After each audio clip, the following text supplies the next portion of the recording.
दुनिया के एक एकांत कोने में मानवता की चुभती नजरों से दूर एक जादुई जंगल था जो केवल पक्षियों के लिए जाना जाता था। यह मंत्रमुग्ध जंगल आश्चर्य और रहस्य का स्थान था, जहां पेड़ हवा से रहस्य फुसफुसाते थे और नदियां प्राचीन काल के गीत गाती थीं।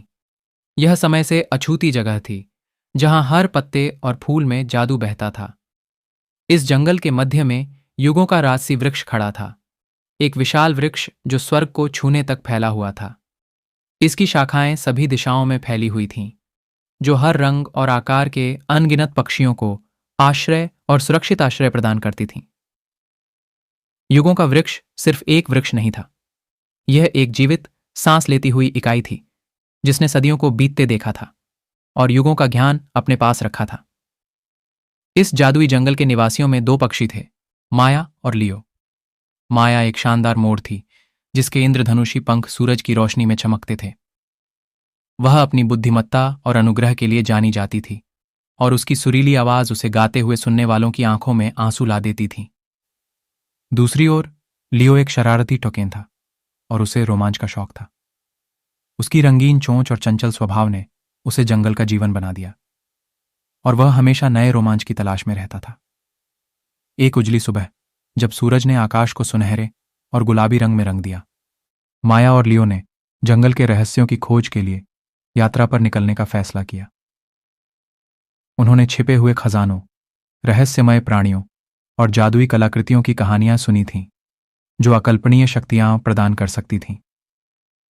अपने भीतर उत्साह की भावना उमड़ते हुए दोनों दोस्तों ने अपने पंख फैलाए और युग के वृक्ष की सुरक्षा को पीछे छोड़ते हुए उड़ान भरी।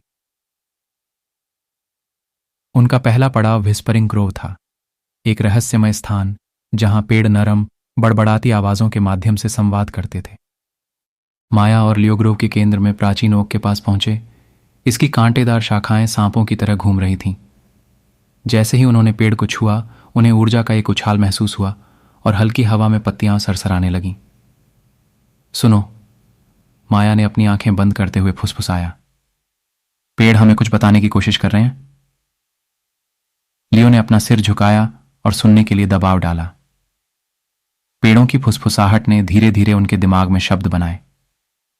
पेड़ बोला, चांदी के चंद्रमा के नीचे, जहां नदी मुड़ती है, एक छिपा हुआ रास्ता इंतजार कर रहा है, जो जंगल के जादू के केंद्र तक जाता है। माया और लियो ने उत्साहित नजरों का आदान प्रदान किया। ट्री ऑफ एजेस ने पहले कभी ऐसी जगह का उल्लेख नहीं किया था। नए दृढ़ संकल्प के साथ वे व्हिस्परिंग ग्रोव के गूढ़ संदेश द्वारा निर्देशित होकर नदी की ओर चल पड़े। जैसे जैसे वे जंगल की गहराई में यात्रा करते गए, उनके चारों ओर का जंगल जंगली और अधिक मनमोहक होता गया। अंगारे की तरह चमकती पंखुड़ियों वाले विदेशी फूल उनके रास्ते में पंक्तिबद्ध थे, और रंग बिरंगे जीव लताओं के बीच नृत्य कर रहे थे। हर कदम एक साहसिक कार्य था, और हर ध्वनि में खोज का वादा था। जैसे ही चांदी का चांद उगना शुरू हुआ, पानी पर एक झिलमिलाता प्रतिबिंब डालते हुए वे नदी के मोड़ पर पहुंचे। वहां पानी के किनारे उन्हें एक छिपा हुआ रास्ता मिला, जो हरी भरी वनस्पतियों से भरा हुआ था।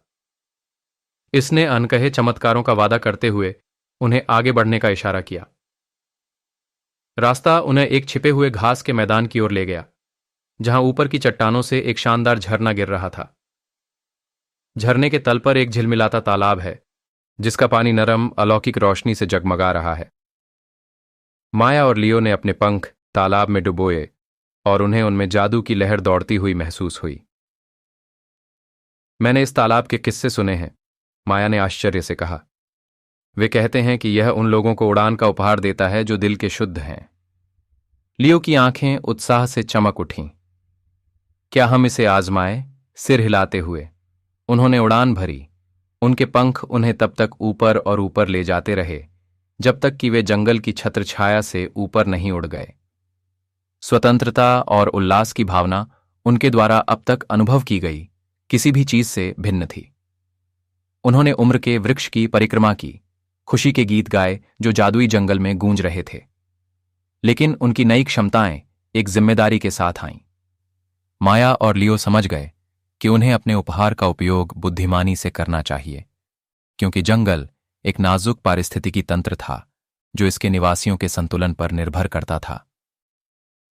वे मंत्रमुग्ध जंगल के रक्षक बन गए और यह सुनिश्चित किया कि इसके रहस्यमय प्राणियों या कीमती खजानों को कोई नुकसान न पहुंचे।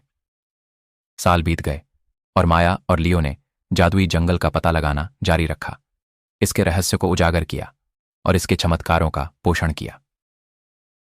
वे पक्षियों के बीच किंवदंतियां बन गए जो अपनी बुद्धिमत्ता, साहस और फूल से प्राप्त उड़ान के जादुई उपहार के लिए जाने जाते थे। और इसलिए जादुई जंगल के बीचों बीच माया और लियो की कहानी प्राचीन पेड़ों की फुसफुसाहट, नदियों के गीतों और छिपी हुई घास के मैदान के जादू से जुड़ी हुई है। वे रोमांच और उद्देश्यपूर्ण जीवन जीते थे, उस दिन के लिए हमेशा आभारी रहते थे जिस दिन वे अपनी यात्रा पर निकले थे, क्योंकि यह उन्हें जादुई जंगल की असाधारण दुनिया में ले गया था, जहां सपनों ने उड़ान भरी थी और जादू रोजमर्रा की जिंदगी का हिस्सा था।